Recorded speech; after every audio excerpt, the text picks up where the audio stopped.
He like wouldn't leave me alone. Oh, really? Yeah, it was really bad. Like they'll crawl up your pants. Oh, that's not good.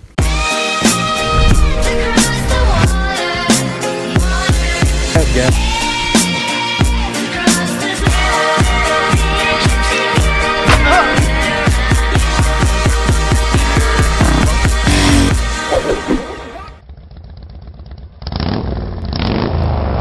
Trail day 3, Wednesday, August 9th, Lincoln, Montana to Butte, Montana, where we're staying at a friend's cabin. It's 130 miles, and we started late.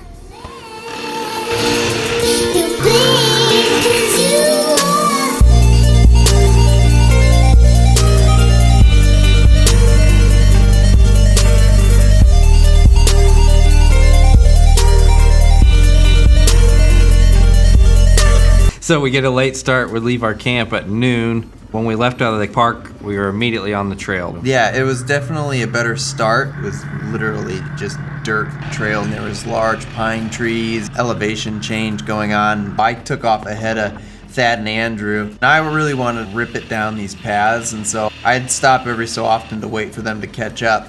I got you on video doing that. I was able to go down far enough, and I saw some cows off the path, so I pulled my bike off, and I went and tried to talk to one of them. Go this way.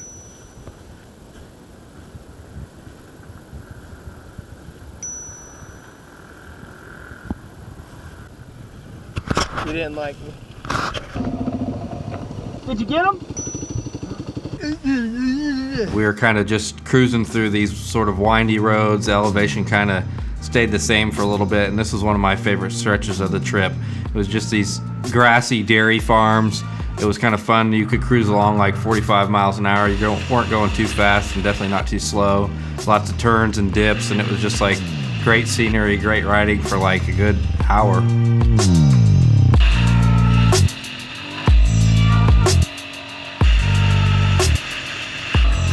As we were heading down the path toward like the bottom of all the hills, there's a old mine that we came across. Here we are. Can't see that. Well, I'll show you. At the mill. And Ben's up there. Ben! I think Thadd got... He just went up there, but I heard him yell. Oh, shit. Ah! Oh, Jesus Christ.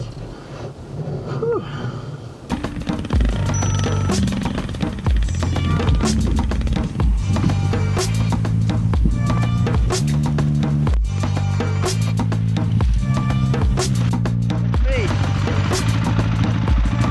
What do you have to say for yourself?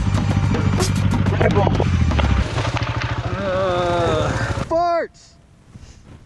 So then we get back on the trail, and again, it's starting to get a little less chill, and you're starting to hit some crazy bumps. My headlight, the bolt flew out, and I lost the headlight, and we stopped for a little bit to fix that. That one's smart ass.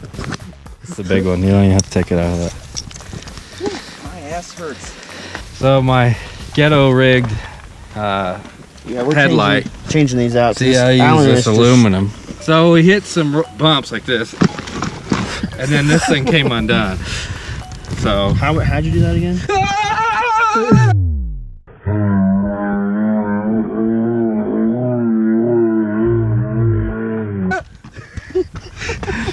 and the headlight was like, whoa! Now he's going zip tie, like zip, zip, zip. Like Indy cars.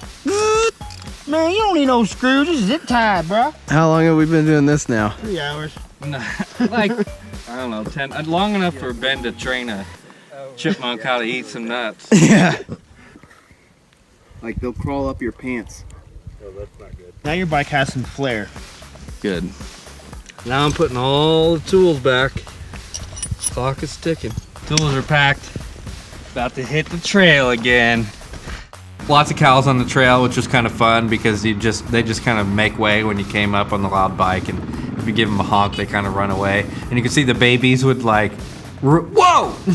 Yeah, the older cows were definitely like, just another bunch of group of riders, while the babies were like, no!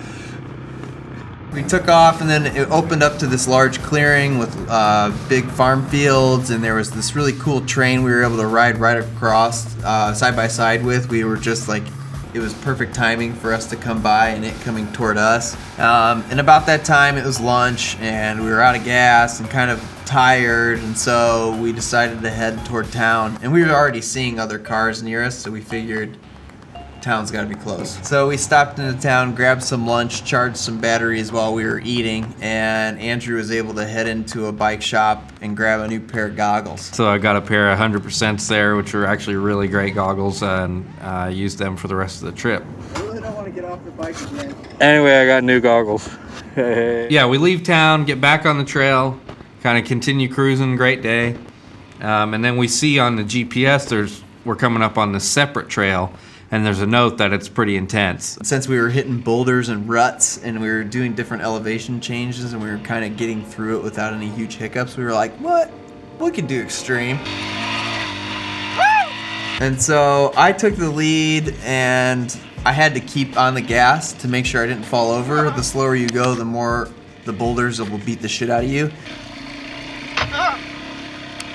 And so I kind of just kept a constant speed.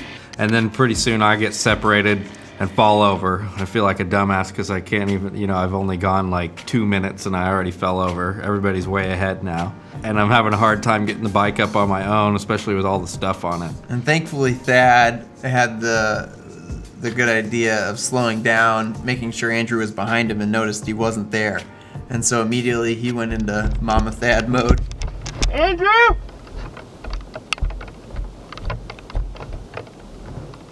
Andrew! You okay? Yeah, I'm fine. Here I am, stuck in the woods. There's the bike. You sure? Holy shit, dude! There's no other dirt bike sounds. It's pretty quiet. I've gone too far ahead of them, and now I don't hear them anymore. You alright? Yeah, took me a second to get it back up. I mean, you physically okay? Physically, I'm okay. Like, I don't know, lost a lot of gas. I just saw a moose, a huge moose, and a couple deer. And hopefully I don't come across any bears on my own, because I'm not the one who's got the gun. We got plenty of gas. Who cares about that? Seems like everything's okay. Yeah, but I'm more worried about you than the fucking bike. Oh, I'm okay.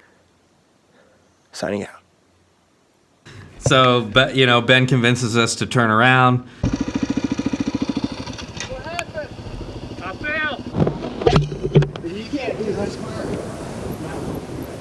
Well, our detour back there's the other road, and it's nice and smooth looking. Well, we'll take the bypass around this crazy, because the bypass literally just goes around this. We start to head back, Back to the more doable trails. but it's starting to get late in the day, so we decided to hit it.